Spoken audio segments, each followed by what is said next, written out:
How many of you have heard of the butterfly effect? I'm just curious if you can raise your hands.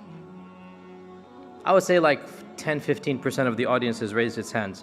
The butterfly effect is actually something to do with mathematics. It's a part of, believe it or not, chaos theory.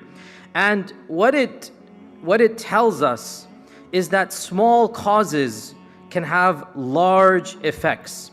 And the butterfly effect was first propounded back in the 1960s, and the story is actually pretty interesting.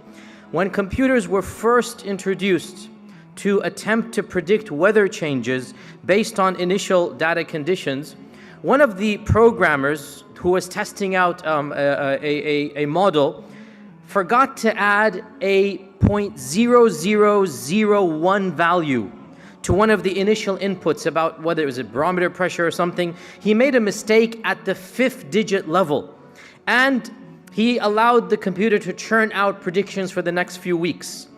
Then when he realized his error, he went back and he put in the right numbers and he did the same calculations.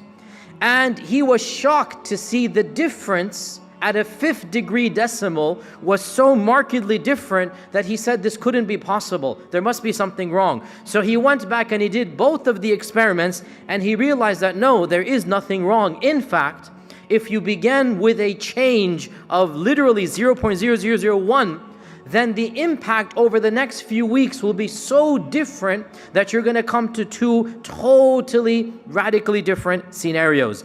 And it was then called the butterfly effect, to be a little bit more melodramatic, because they tried to say that if the tip of the wing of a butterfly in Peru, for example, moved, eventually over the course of the next few months, it might potentially cause a tidal wave in Malaysia. If a moth flew in a certain direction, eventually a tornado would happen in Texas. Now, they're being a little bit exaggerated here, because it's not that the butterfly's wing caused the tsunami, but put together with a million other factors, if the butterfly had turned left rather than right, in all likelihood the tsunami might not have happened. The point is, it's one of a lot of factors that sets into motion events that will eventually culminate very differently if those initial motions were not set into event.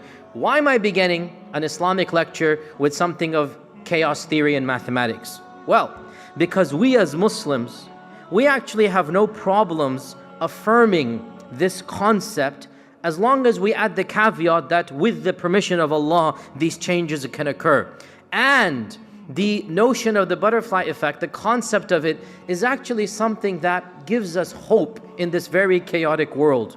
It gives us meaning, it empowers us, and it makes us feel that, you know what, I can, insha'Allah ta'ala, cause a change whose impact is going to be far greater than even what I myself can see. The smallest good deed, the smallest change that I have in myself can bring about the most amazing and profound effects. Maybe even in world history, maybe even the course of history might change. And you know, if you study the seerah of the Prophet ﷺ, if you study the biographies of the earlier prophets, if you study the stories of the Sahaba, you come across these mini butterfly effects throughout the entire series. And what that does is that it makes you feel, you know what, maybe insha'Allah ta'ala, I'd better stop worrying about the consequences and start worrying about what I'm doing. Let Allah decide where my actions are going to go. Let Allah see the fruits of those actions. My job is to cause these mini butterfly effects everywhere that I go.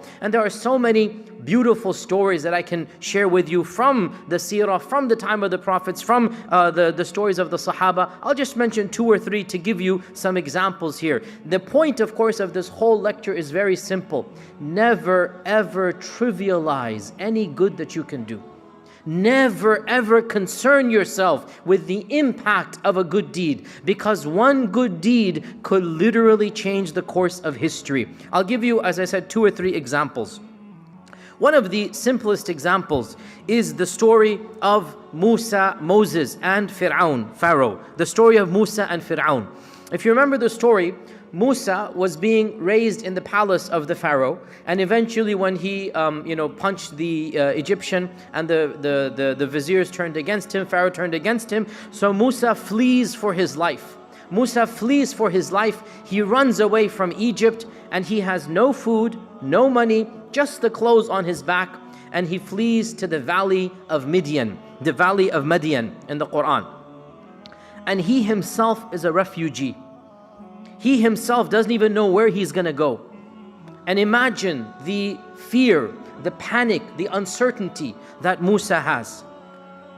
When he gets to the valley, as the Quran tells us, he sees a well that was surrounded by shepherds, jostling, shoving with one another, trying to feed their flock.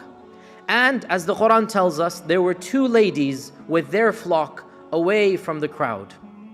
So he goes to them and he says, "Ma khatbukuma, what is the matter with you?"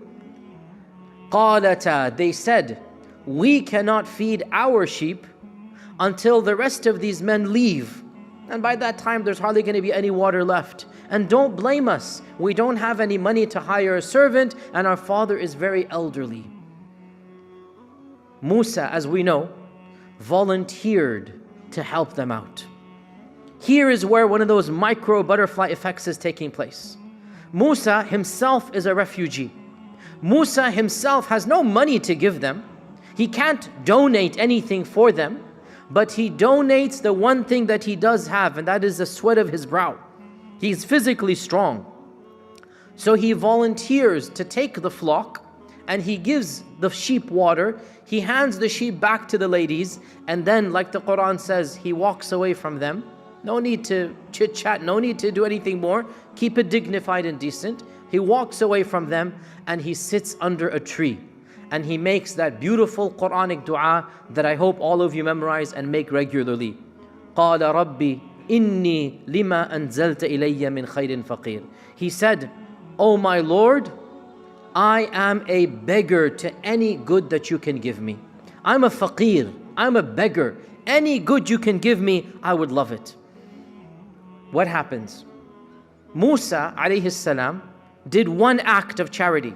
This is the butterfly effect. He fed goats and sheep. That's the good deed he did.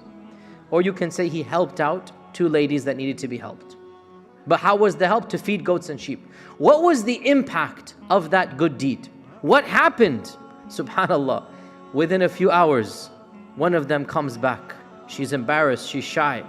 And she says, "My father is inviting you. He wants to thank you for what you have done." So they go to the house of the father, and overnight, subhanallah, overnight, Musa has a career, he gets a salary, he gets a place to live, he gets a house, and on top of that, he gets a wife as well, mashallah, tabarakallah. Single brothers, if you want to get married, start feeding water to the people outside. This is the effect of a good deed. Do you think Musa understood any of this when he volunteered to help these ladies out? He didn't even know where he's going to go tomorrow. But when he was generous, Allah was generous to him. When he did a good deed, the butterfly effect comes into effect here. And he has no idea the consequences of his actions, what's going to happen. But subhanAllah, everything opens up.